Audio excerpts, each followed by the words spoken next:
Welcome to the Daniel Davis Deep Dive. We have Larry the Shirt Johnson with us, one of our absolute favorite guests. But man, is it a different one this time? You notice right away. First of all, there's no shirt. That's the first thing to notice. Yeah. Second of all, you're not in North Carolina. Tell us where you are.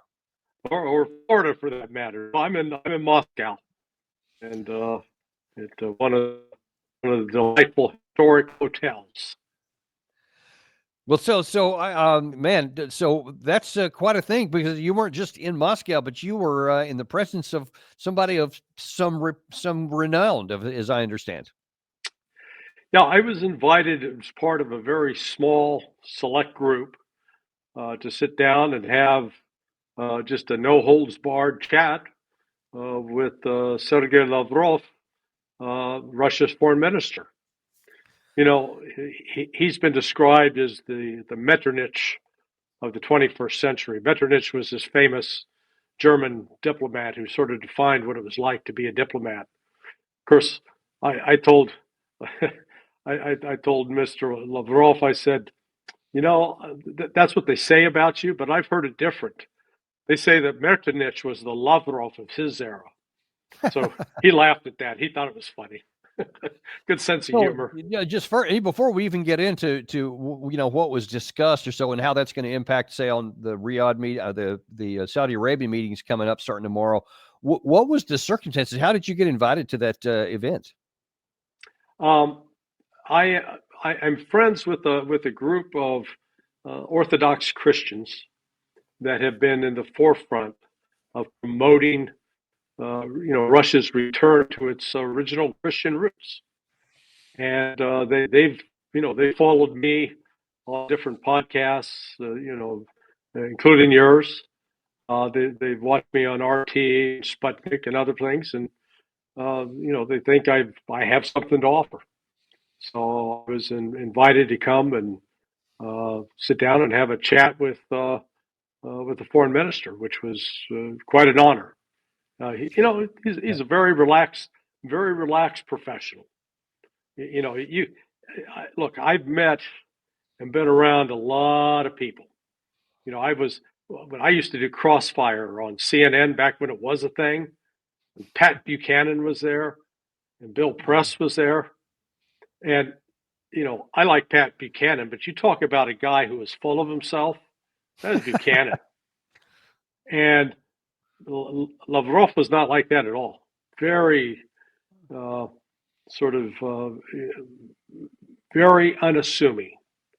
He doesn't walk in and I am somebody and genuflect. Hey, it was actually sort of funny with Judge Napolitano. He said, I saw you the other night on Television One. It's a pretty famous show in Russia. And I guess the judge was on it his first night in country. And he goes, I thought you were broadcast from the United States. You mean you were here? And you didn't tell me? First time he never met the judge. So that's funny.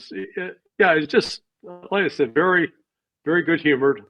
And he made some jokes during the course of our conversation. I think the funniest one was, in some of his answers, he got into the history of how, Russia and Ukraine got to the situation they are. And he just made a comment. He goes, I'm not doing like President Putin did with Tucker, where I go back to the 13th century. I'm going to bring it more up to date. Right. That's actually what I was thinking of when you mentioned that. I thought, oh boy, did you get another one of those 30-minute riffs or so? Okay. History lessons. But that was probably the biggest insight of they take the history of events seriously. They're not just making it up. Larry, we just had Colonel Jacques Beau on just an hour or so ago before, and he also made mention of something history, and I wonder if this had ever came up there, and that is in the development of trust. It's necessary for these negotiations that are about to start, or that really already have started, I guess, in trying to bring the Russia-Ukraine war to an end. And he said some of the more recent history that was very much he thought on the Russian mind was the Minsk agreements and how they had a deal that was signed by the West and underwritten by the West and then never implemented by the West. And then what happened, the latter part of 2021 when they had a possibility for a deal that didn't ever materialize. And of course, then the Istanbul agreement in April of 2022, where they thought they were nearing an agreement, and then all that got turned upside down. So the question is, how much is that history on their minds right now? Oh, big, huge. It goes back to Jim Baker, George H.W. Bush's Secretary of State and former Chief of Staff, when Baker promised the Russians not one step east with respect to NATO. And they acknowledged that there was an accommodation once East Germany joined West Germany. So that did represent sort of a step to the east, but the Russians said, well, okay, Germany's Germany, fine. But it didn't stop. Clinton expanded it. And you've had Scott Horton on your show, and Scott's book, Provoked, goes into this in excruciating detail. It's not really painful. Well, it's painful from the standpoint when you see all of the different ways that the United States actively lied to the Russians. And just it wasn't like just one occasion. It was time after time after time, to the point that when you get to 2004, which the foreign minister commented on, that, hey, all of a sudden, we're looking at Poland, we're looking at Romania, we're looking at the Baltic states. NATO is now all around us on our border. And we kept saying no. And in fact, Russia had tried to join and had been rebuffed, both by George W. Bush and by Bill Clinton. So, it's not just one thing. What you have going back the last 34 years is one betrayal after another by the West. Now we want the Russians to trust us? Oh, the Russians, I think, based on what I heard today, they are cautiously optimistic that what they're hearing from Trump represents a significant shift in the tone from what they've experienced from both the Biden administration and from Trump during his first term. And they're willing to, explore that relationship. They would like to see it succeed. But, they're not going to do it by being bamboozled again. Well, and that's, one of the real challenges is here, say, heading into Jeddah tomorrow. You have the U.S. saying that we're hopeful that we can get with Zelensky and maybe come to an understanding so that we can lift some of these restrictions that we have on them with supplies and intelligence. And then you have the Ukrainian side going in and saying, you know what, I think we should have a temporary ceasefire, partial ceasefire, a sky and a sea. So there's no missiles and drones. There's no actions in the Black Sea, but we'll keep fighting on the ground. But we want a temporary. How do you see that playing in Russia? Oh, there are two ways that it'll happen. There's no way, and there's no way in hell. Okay, that's it. This is delusional stuff. I asked specifically. I pointed out. I said, President Putin, in his June 2024 speech, laid out very specific conditions for entering into negotiations leading to a ceasefire. And some of those conditions were, number one, Ukraine must stop all offensive operations in Russian territory, which means Kherson, Zaporizhia, Luhansk, Donetsk. Stop, withdraw their forces back across the Dnieper. Second, renounce NATO, that they won't have any more involvement with NATO. Third, have new elections because Zelensky is holding office illegally as far as the Ukrainian constitution is concerned. And Vladimir Putin is very much, as a lawyer, he is a stickler for the law. And in fact, the Russians in their history of agreement, they've never broken a single agreement with the United States. It's always the United States walking away from the agreements, whether it was the anti-ballistic missile treaty agreement by George W. Bush or Donald Trump abrogating the intermediate nuclear forces agreement. Then you had Hollande and Merkel not enforce the Minsk I and Minsk II agreements, which basically, that wasn't so much between Russia and them as it was between the leaders of the republics of Donetsk and Luhansk with the regime in Kiev. That was who the agreement was with, and that was violated. So, and then, as you pointed out, you had the sabotage of the agreement in April of 2022. And, I heard Mr. Lavrov say very clearly, he says, we signed off on a draft that was presented by the Ukrainians. It wasn't a Russian draft. They signed off on a draft that the Ukrainians had presented. There were still details that needed to be negotiated, but they signed off on it. And we blew that up. And then right after that, the Brits carried out a covert action with the Ukrainian special services in Bucha, where they massacred a bunch of civilians. All of them wearing white armbands, which symbolized Russian people who were supporters of Russia, and they tried to blame that on the Russians. And the Russians repeatedly said, hey, let's get in there and let's investigate. So, like I say, it's not one thing. There is a track record of betrayal in these negotiations, and yet Russia's willing to give it they see Trump as somebody that they can deal with, they can talk to. But they don't put a lot of stock in what he says in public because he's all over the map. Okay, so one of the other places on the map, in fact, is that comes not even from Kiev so much as from Paris and London, is that they want to put NATO peacekeepers in there. Oh, not with the NATO flag, of course, but with the individuals. And here's a comment from your interlocutor, Sergey Lavrov, a little bit ago. Deployment of armed troops from NATO countries under any different flag, under an EU flag or under national flags, doesn't change anything. It's unacceptable to us. But I'm sure he's changed his mind now, right?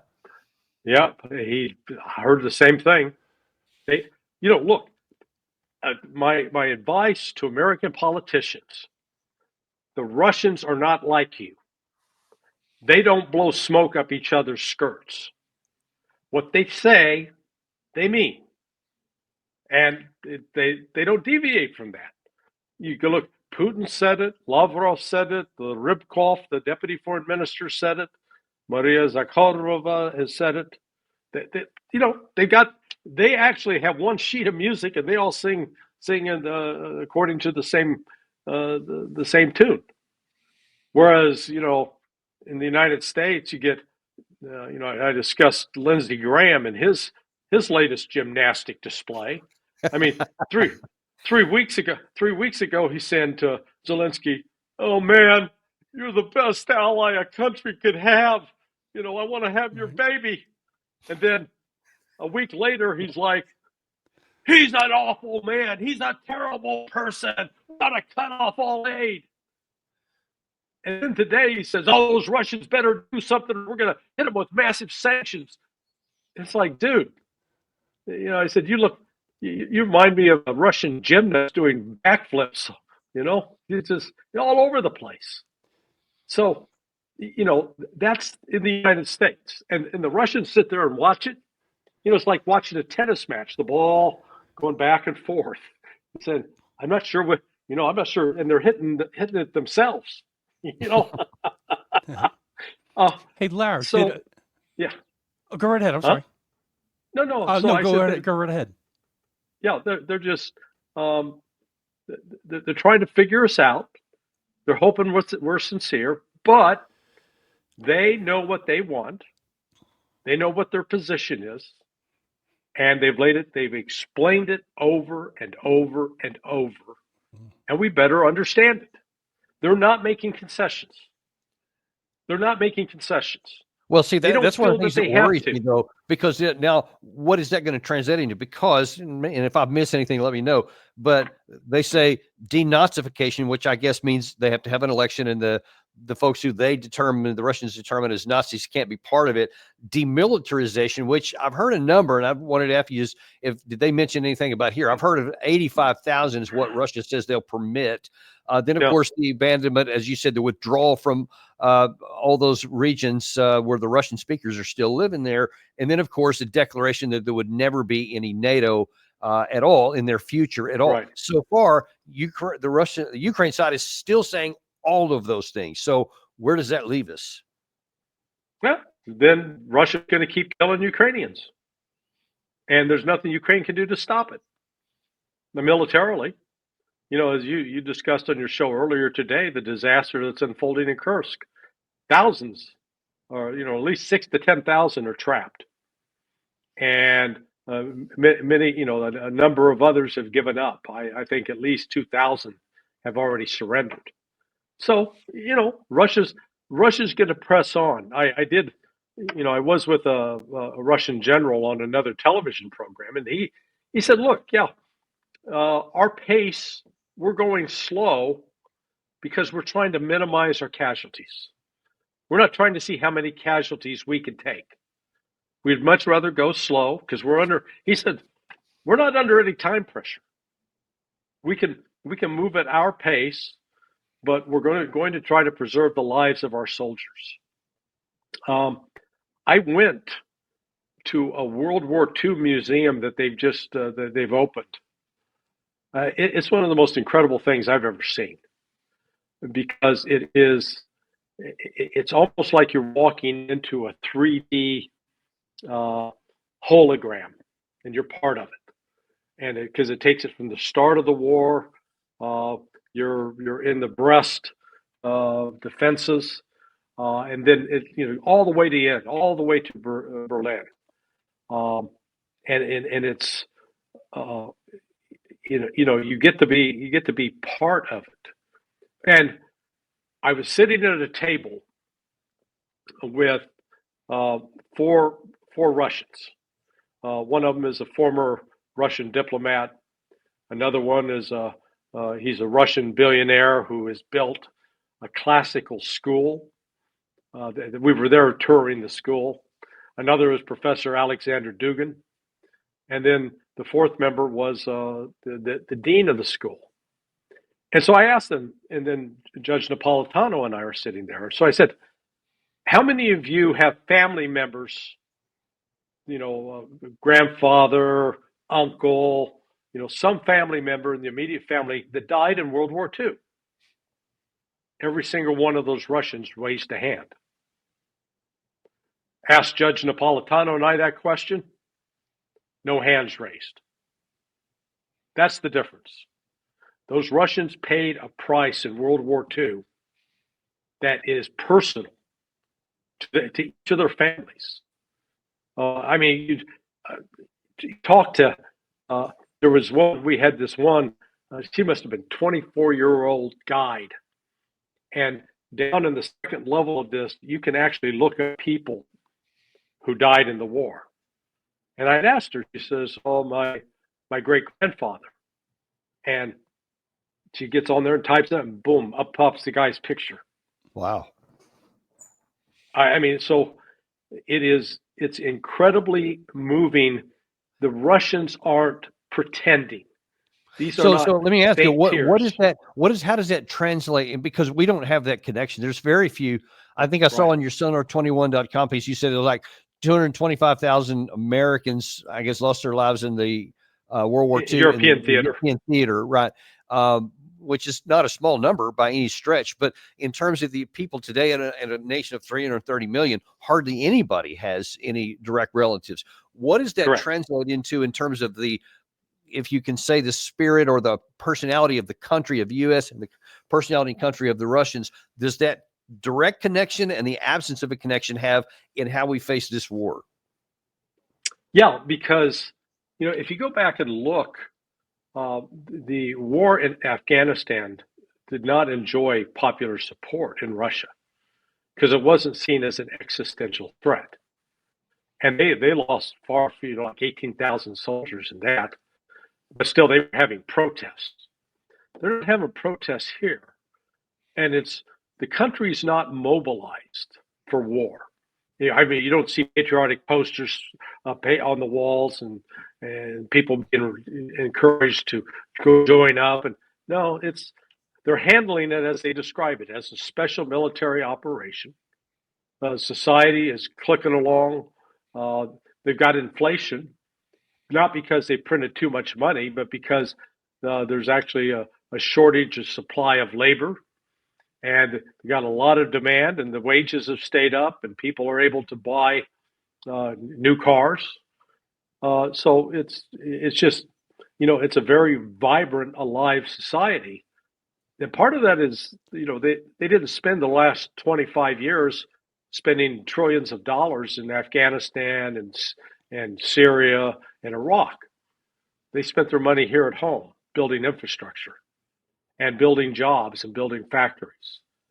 So, it's a whole different vibe. And then connected with that is the religious dimension. I mean, deep-seated, deeply held faith. And it is, it's almost a little reminiscent of what we used to think of America in the 1950s, where everybody was considered to be church-going. But it's not a lip service faith. It is something that they deeply believe, and it is a history here that goes back 1,000 years. And Larry, so, I saw on. Go right ahead. I'm sorry. No, go ahead.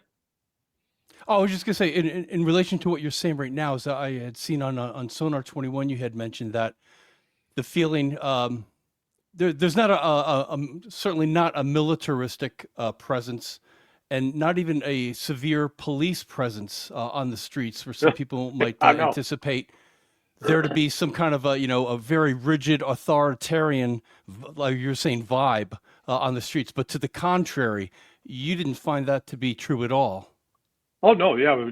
We were riding back. I mean, we had like a 45-minute ride through the city. And Judge Knapp and I are sitting there, and I point out the window. I said, what is it you don't see? And imagine making that ride in New York City, or that ride in Philadelphia, or that ride in Washington, D.C. You're going to see cops about every block or two. We didn't know. We saw over a 45-minute period, I think we saw 2 police cars. That was it. You do not see a police presence. The other thing you don't see is trash all over the streets. I mean, the streets are clean. And it's almost like there's some social pressure that, hey, don't be a pig, don't be a loser. We did find out the hard way. We were here on International Women's Day. That's like a combination of Valentine's Day and Mother's Day, okay? Good luck trying to get into a restaurant. That was mission impossible. all the guys, taking either the wife, the mother, the daughter. Everybody got to go out to dinner that night, except for just the judge and me. Yeah. Hey, Larry, getting back to your conversation interview with Lavrov, did you even touch upon and did he comment on the rumble in the White House just a week or two ago between Trump and Zelensky? They just referred to it. They said, as that disaster at the White House, and I think they sort of took some quiet pleasure in the fact that, now Trump gets to understand how difficult Zelensky is to deal with.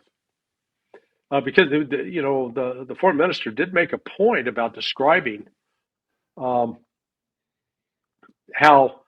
Zelensky had made all these promises before he was elected, when he was campaigning for president. And as soon as he gets the position, completely abandons those promises because the Russians were ready to negotiate with him on bringing an end to that war. There was a civil war that had been raging since 2014. And again, from the Russian standpoint, that was a Western-backed coup. And they overthrew a legitimate government. Now, I'll hear a lot of Americans talk about, oh, those Russians, they're corrupt, and oh, you got corrupt. Until America moves out of its glass house, it shouldn't be throwing rocks. You know, the levels of corruption that we see, let's take Lindsey Graham as an example. His net worth when he started Congress was $800,000. Now it's estimated between 42 and 82 million. Now he may be a frugal saver, but I don't think he's that frugal. And he's not the only one either. I mean, it's member after member after member, Republican and Democrat alike, that have grown rich. There are members of Congress that I expect news on this to break within the next month or two, who took money from Ukrainians, $50 billion worth, that wound up in banks in the Caribbean. $50 billion. So yeah, we start running that down, I'm afraid we're going to see. Until Americans just need to keep their damn hands to themselves. No finger pointing at other countries about their corruption. Let's clean our act up, and then maybe we have something to go talk to people about. Yeah, I'm all about doing that, and for multiple reasons. I want to stick on this Zelensky issue that you just raised and how they view him, because that's going to have some relevance to how this thing is going to come to an end. We mentioned a second ago that the situation in the Kursk incursion is literally falling apart. In the last 48, 72 hours, there's just been dramatic changes on the battlefield. Even in the last 12 hours from when we were first on earlier today, there has been some significant losses by the Ukraine side. And when you look at the map, it's just continued to shrink. In light of that, you had Zelensky go on, make his video conference or call that he does every day. I think it was yesterday's when he made this, but here's how he's viewing it. Головкома Сирського, фронт, основні напрямки на Донеччині та Курська операція. Я хочу подякувати всім нашим підрозділам, які стійко та попри все знищують окупанта, відбивають штурм та захищають наші позиції. Дипломатія буде сильною тільки на сильних фронтових позиціях. І ми робимо все для того, щоб українські фронтові потреби були забезпечені. I want to thank all our guys for having this great defense where we're repelling the invader, we're killing him, and we're giving them everything we need so that we can have, from a position of strength, this diplomatic end to it. Yeah. That's not quite lined up with how the ground is looking. So how is then Russia viewing him as a negotiating partner? No, he's not. He is not a legitimate negotiating partner. They're not going to talk to him. They've made that clear. They're only going to talk to somebody who is legally, according to the Ukrainian constitution, capable of signing a document to commit the government to a course of action. And from their standpoint, Zelensky's not that guy. Yeah, so Larry, what has to happen now? In Ukraine, what has to happen? Well, the Rada, if they want to have a diplomatic solution, again, stop the fighting in place, pull their soldiers out of those 4 locations, go back to their barracks, and you get an idea of what they mean by demilitarize when you go look at that agreement that was drafted up in April of 2022. Because it's spelled out there about how many units Ukraine would be allowed to have and what kind of weaponry and et cetera. It got into some detail. But how do they get Zelensky to step to the side, that since his signature means nothing, in fact it's illegitimate? Yeah. So how is that going to unfold? The chairman of, the head of the Rada, the legislature, they could pass a law which I think the Russians would then view as acceptable, and that they would talk to whoever was designated by the Rada, now having the power of the legislature behind him. But I don't see Zelensky being part of that solution. Right, and how much can he resist? Does Zelensky have any legs to stand on to fight for his own legitimacy in that instance? No, in fact, I think this loss in Kursk that you guys were talking about is going to bring even more pressure. Same as Sersky. Sersky's lying about it. Said, "Oh yeah, man, we're doing great. We're hanging in there." And the commentary on the Ukrainian social media is going, "Oh, these guys, they're crazy. They're absolutely crazy." Yeah, there's Sersky right there. He was saying, "Yeah, there's no threat of encirclement."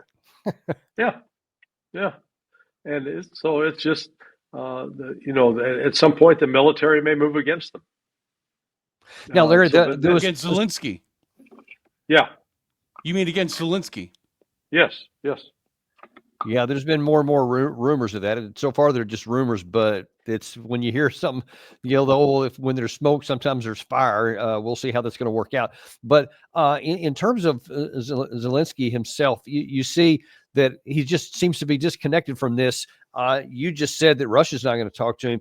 I think it might be telling that originally, at least the way it was reported, was that this meeting that's going to start in Jeddah tomorrow was supposed to include Zelensky. But I guess a few days ago, we kind of said, yeah, let's not have you come to that one. Let's talk at the worker bee level with, the Rubio and the Andriy Yermak, et cetera, level. Do you read anything into Zelensky, who's in Riyadh right now, not going to be at that meeting tomorrow with the U.S. representatives? Yeah, because I think Rubio and Trump and Waltz, they're all trying to accommodate the Russians. The Russians have made it, these guys don't come in and tap dance. They don't play cutesy little games. They're very direct. They said, hey, Zelensky's not a legitimate president. We're not going to talk to him. You guys want to talk to him? You talk to him. We're not making any deal with him. You're going to have somebody else. Well, so now here's this is where it could get really dicey for the Trump administration. Let's say that is what they're being told behind the scenes by the Russians, or maybe even in front of the scenes.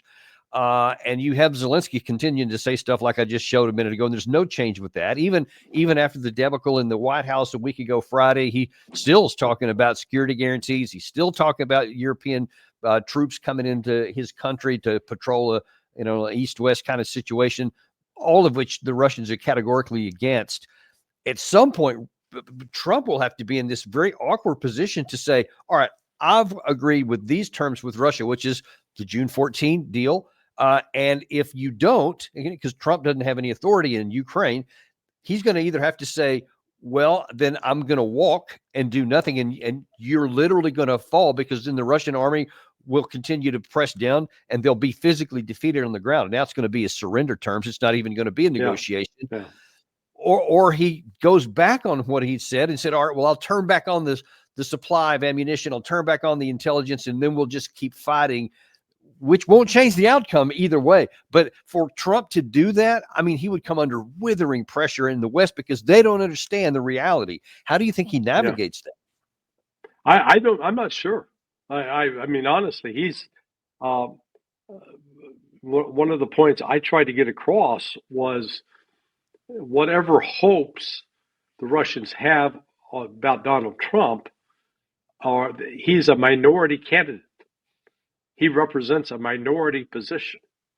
He doesn't represent an overwhelming popular position backed by Republicans and Democrats alike. If anything, the Democrats see this as an issue to attack him on. You surrender to Putin, you puppet of Putin.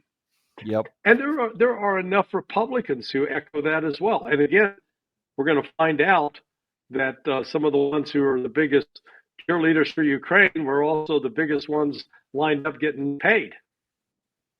They made money. And that's why they're such enthusiasts for this. Danny, I don't think he'll turn back on the spigot of aid. I wouldn't. I guarantee. I wouldn't do it. I don't think that's why I don't even think it'll be awkward for him. He's laid it out. Basically we all can see where Trump is going. He's made it clear. He's happy. He's willing to walk away from this if Ukraine's not going to cooperate. They'll be on their own. Go find your own deal, he says. I think they'll have to go find their own deal without military aid. Mm-hmm. Man, this could just get so ugly. Yeah, at some point, I mean, I don't know what's going on behind the scenes, but in the U.S. I'm talking about. But given some of the stuff we've been hearing from Mike Waltz, I think that there's a lot of growing antagonism with Zelensky and frustration that he just doesn't want to seem to play ball. And the only valid path there is, and you know, and I make the case, Larry, that Trump agreeing to the Russian side isn't a capitulation. It isn't a surrender. It's an acknowledgement of reality because of what the previous administration and all of Europe, along with Zelensky, created in the 3 years before he came in, have now created. There is no other alternative to the one here because Russia has the power and the leverage to make it this way. The Russians don't need anything from the West. That's the key there. They don't need a solution, or they don't need a diplomatic solution. Right. It's like they're not like the guy that's been walking in the desert without water for 3 days, and they come to you, and you got the only well in sight. Yeah, that guy needs some water. They're driving a damn water truck. Okay, you know, they can pull up and probably top you off at your well. So, you know, they're going to.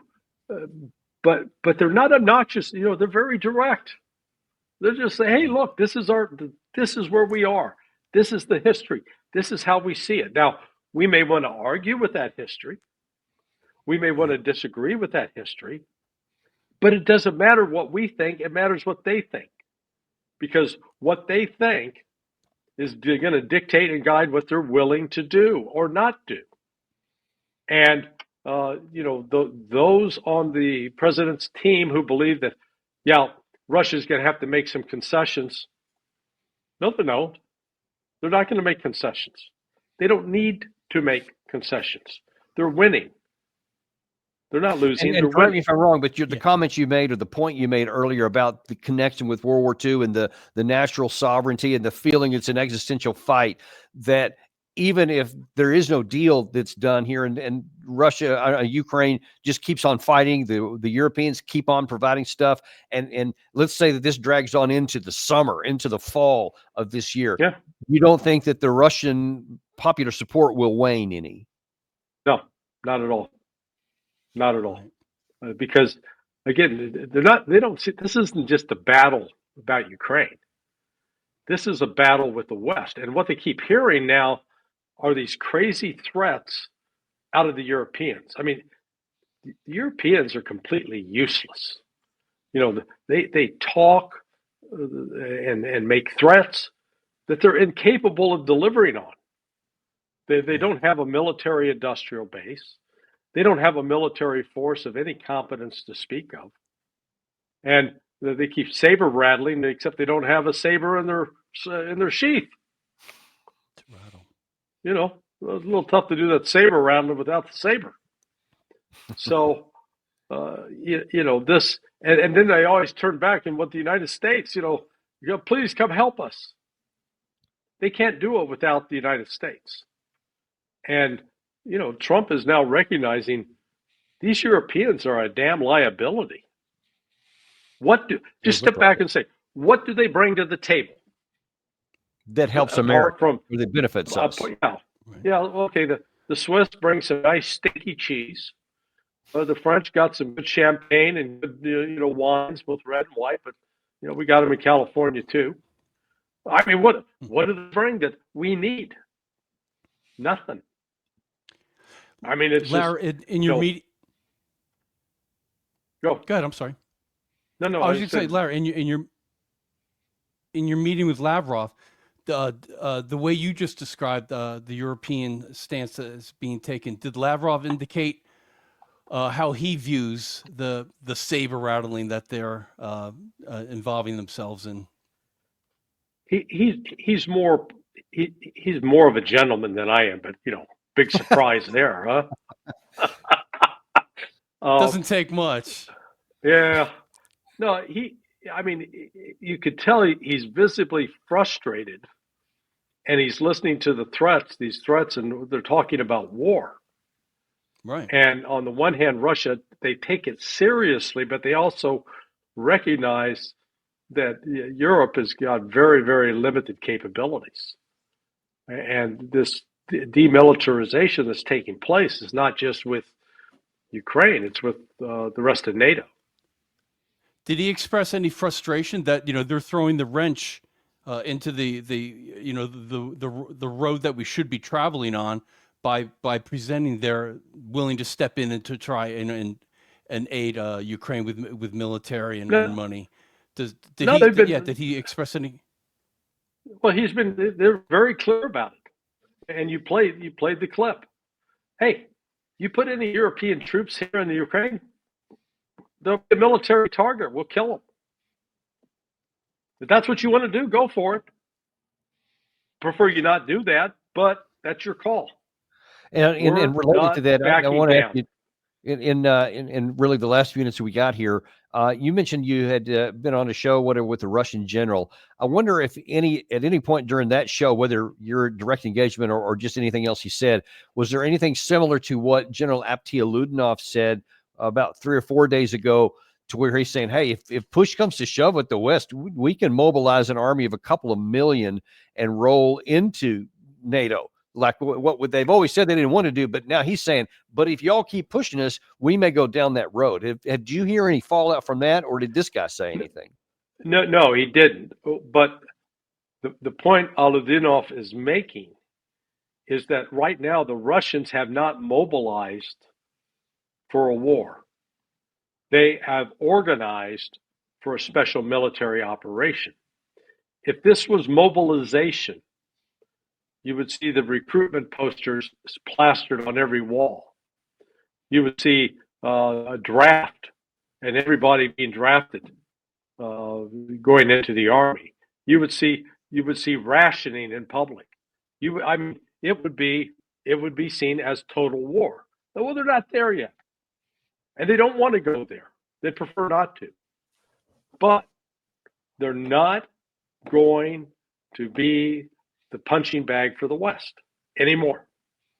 And again, when they go over the history, just like Vladimir Putin did with Tucker Carlson. Now, admittedly, he went back to the 13th century. But, he wasn't doing that just to be cute. He was reflecting the fact that when the Russians look at themselves, they got 1,000 years of history. It's something we as Americans don't even begin to comprehend, because we're still, we're going to be celebrating maybe a 250th anniversary. We're only a quarter of the way where the Russians have been. But it's the kind of thing that is deep in their culture, and as such, they're not going to relinquish it. So the West better pay attention to what the Russians are saying. That they're not kidding. They've made their demands very clear, and now they're waiting to see what the West is going to do. I think these talks in Saudi Arabia are going to be a bust, or if any solution comes out, it'll be getting rid of Zelensky. Yeah, because I can't see anything else. What is going to be, in the Americans' point of view, what benefit do we have to come in to say, okay, we'll move in the direction of what Zelensky's want, when we know none of what he wants is acceptable to the Russian side? And I don't see Trump intentionally taking a losing proposition. So I think that Gary said this earlier today. I think this is probably a come to Jesus meeting where you guys either get on board with what we're willing to do, or we're going to walk. I think that Gary's probably right. Yeah. So, Ukraine doesn't have a lot of options. Yeah, and they do seem to be having a lot of chutzpah, but that doesn't help on the battlefield when you're outgunned and outmanned. But we'll see.